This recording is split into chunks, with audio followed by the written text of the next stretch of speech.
What is up, fellow nerds, and welcome back to the Dapper Snapper Gaming channel, and welcome back to How Do I Want to Do This? This is our series where we take a look at all playable options available to players in Dungeons & Dragons 5th edition, then we rank them on a scale of 1 to 10 and either build them or fix them depending on how they rank. Now today we look at the Oathbreaker Paladin, the one that made an oath, thought that he or she would stick with it, but for whatever reason had to go a different way. And so is that a path to success? Is that a path to power? We will have to find that out today. But before we do, make sure to leave a like on the video and subscribe if you haven't already. As you can see, most people who watch the channel are not subscribed, so please don't be one of those people. Help us to reach our goal of 5,000 by the end of this year. I think we can do it, but of course I need your help in order to get there. And of course, make sure you click the bell so you're notified when new videos are uploaded, and share the video with your friends. So the Oathbreaker is the one that, while you made your oath to glory, to you devoted yourself to a being, while you were devoted to the ancients that helped you in nature. There are so many things that could have gone wrong. Maybe you were an Oath of the Crown Paladin and the king turned out to be evil, and now you have decided to make it your goal to take down that regime. That could be a story that could be told here. And this is one really interesting thing about this, is that this is something that could happen mid-campaign, right? You could become an Oathbreaker Paladin and change subclasses mid-campaign, which is very unique to this subclass, and could definitely lead to some interesting things. But what does the Oathbreaker do? The Oathbreaker is essentially the necromancer of the paladins, which is very interesting, right? It's not quite to the degree of things like the Necromancy School Wizard, but it can still do some very similar things.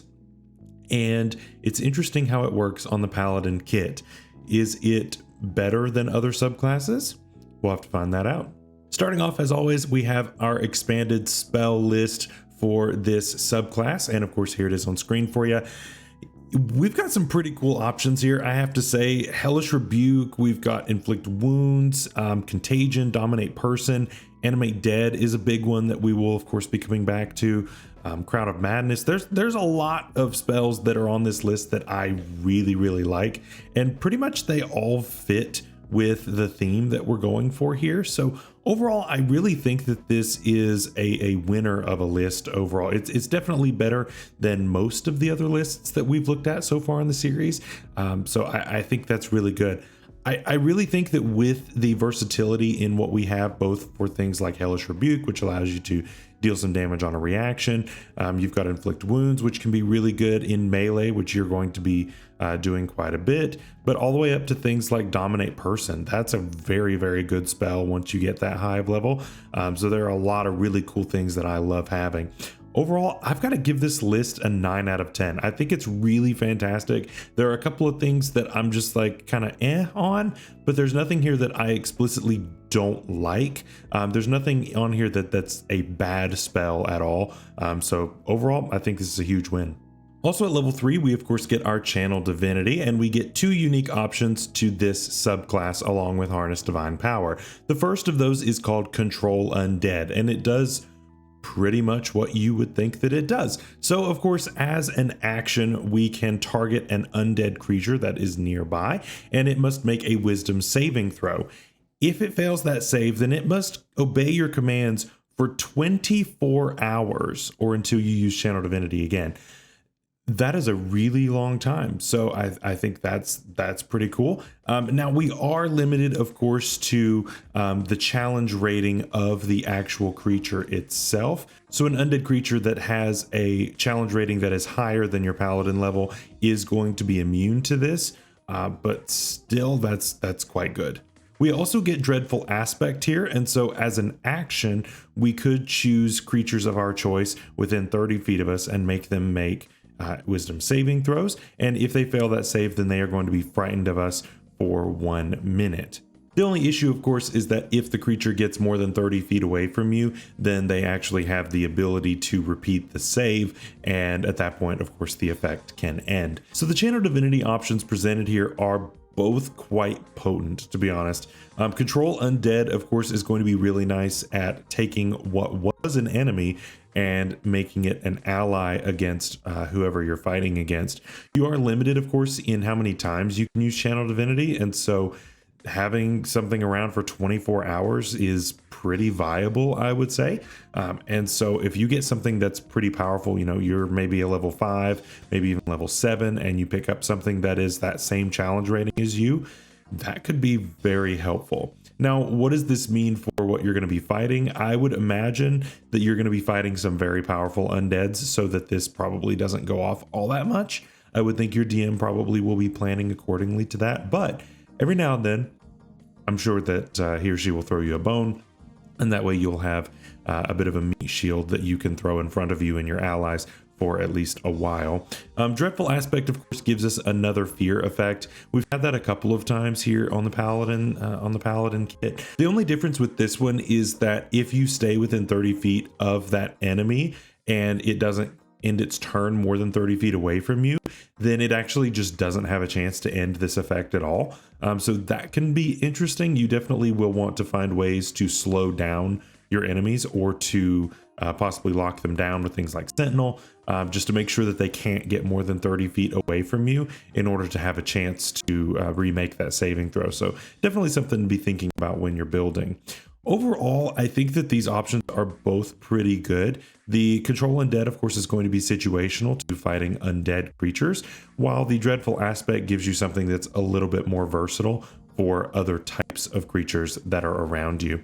Overall, I'm going to give this an 8 out of 10. I think it's pretty fantastic overall, giving us options that are both within our undead type of theme, which you're going to find as we go forward, and gives us a fear effect, which just works in general. So I like both of these for the versatility that'll work in both situations.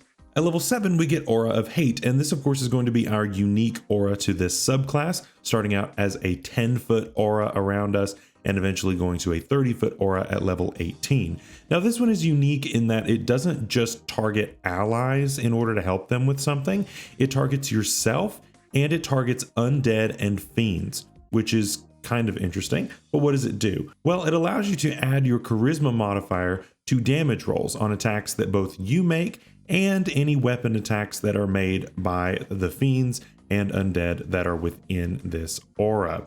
And of course, a creature cannot benefit from this more than once if there happened to be more than one Oathbreaker Paladin nearby. Now, this sounds really cool on paper, and overall it is. I really would love to give this a 9 or 10 out of 10, but there's one problem that I have with this that I can't do that for. This actually affects enemies as well. There is no friend or foe distinction on this type of a feature. It is all fiends, all undead. So even the one that is going up against you, this happened in my Curse of Strahd campaign actually. I had a Devotion Paladin all the way up until basically right before the final fight, and he decided he wanted to break his oath and go as an Oathbreaker. So we did that, and he began to regret his decision when he had a maxed out charisma score and Strahd was all of a sudden dealing extra damage to him. And so that was kind of interesting. I thought that was pretty cool. And that's an interaction that definitely can happen. And an extra 5 damage against you every turn definitely can suck. And so you've got to be really careful with something like this being positioned in the wrong place. Now, of course, you do have Control Undead, and so hopefully you'll be able to get that thing off of you if it's not too powerful. But overall, this is meant to work with things that are allied to you. Of course, you're going to have Animate Dead here in a couple of levels, and you can use it with that. And of course, if you were to control something, then obviously it would work there too. So that is the intended purpose. But this definitely is a two-edged sword. And so for that reason, I've got to give this an 8 out of 10, just because it's not quite going to always be in your favor. And I definitely would have ranked it lower if we didn't have access to Animate Dead, so that we can kind of create our own undeads to benefit from this. So basically here in a couple of levels, we will always be able to have something around to benefit from this. So I think that makes it worth it. At level 15, we get supernatural resistance, and this is very simple. We have resistance to bludgeoning, piercing, and slashing damage from non-magical attacks. This is really good, obviously. Being able to be resistant to the 3 most common types of damage in the game is really good. However, it is non-magical, and it is also level 15. So basically, you've got the minions, right? And maybe some like dragon claws. And most other things are probably going to be magical that are hitting you. So that's a little bit of a bummer, and that's why I can't quite give this a 10 out of 10. If this was any bludgeoning, piercing, slashing, this would be a 10 out of 10, no question. But overall, I've got to drop this down to an 8, unfortunately, just because of that restriction and because it is here at level 15. If this was your level 3 or level 7 feature, okay, I can kind of see that. But at level 15, you're going to be fighting a lot of gnarly magical monsters, and having that non-magical type of a restriction is going to be a little bit tough sometimes.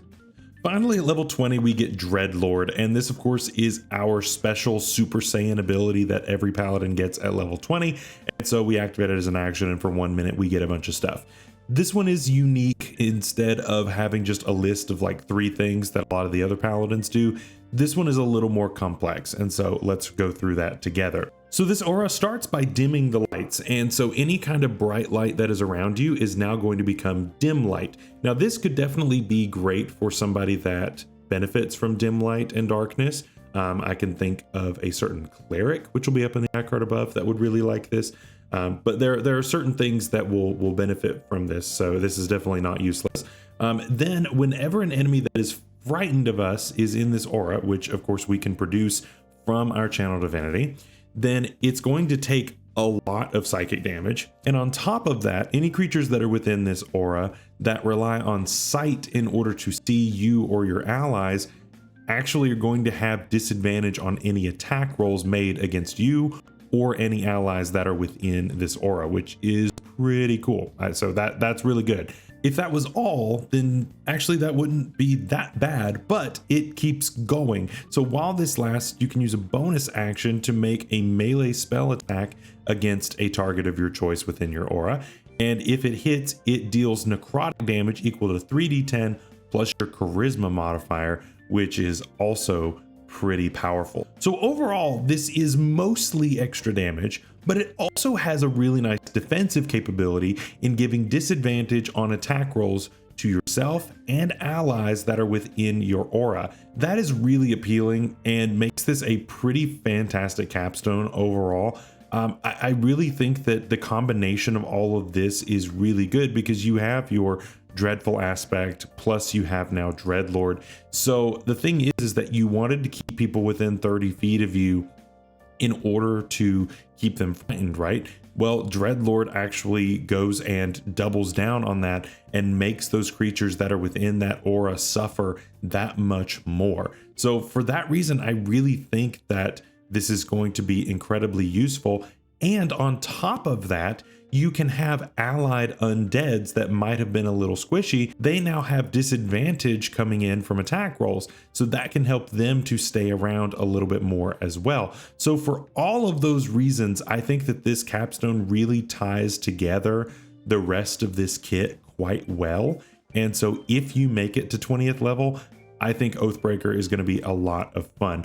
I would give this a 10 out of 10. I think that this is a really fantastic capstone, and I think it really ties everything together. It's just really good design, and for something to have come this early in the Dungeon Master's Guide, good job. I think it's a really good design. So where do we land on the Oathbreaker Paladin? There's a lot of good going on in this subclass. It definitely presents some spooky options. It definitely presents some options that are going to be interesting to role play. This definitely is a weird one to role play. And I'm interested to see down in the comments how you would do that, or how you have in the past if you've played an Oathbreaker.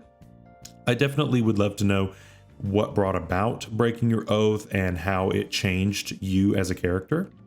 I would love to see that down below. But as far as ranking goes, we've got a really good spell list. We've got our channel divinities, which are both pretty solid. Aura of Hate is good. Supernatural resistance is going to be good most of the time. I mean, it's really just a really good, solid list that works together with itself for the most part. So is it perfect? No. And is it the best paladin out there? I don't think it is. I think it's very good, but I don't think that it's the best paladin out there. And so I don't think that I can give it a 10. However, I would be comfortable giving it a 9, and that is where we are going to land today. It is powerful in the damage that it deals, in the battlefield control that it offers, in its ability to take enemies and turn them against each other, in its ability to take undead creatures and bolster them up a little bit, both offensively and defensively eventually.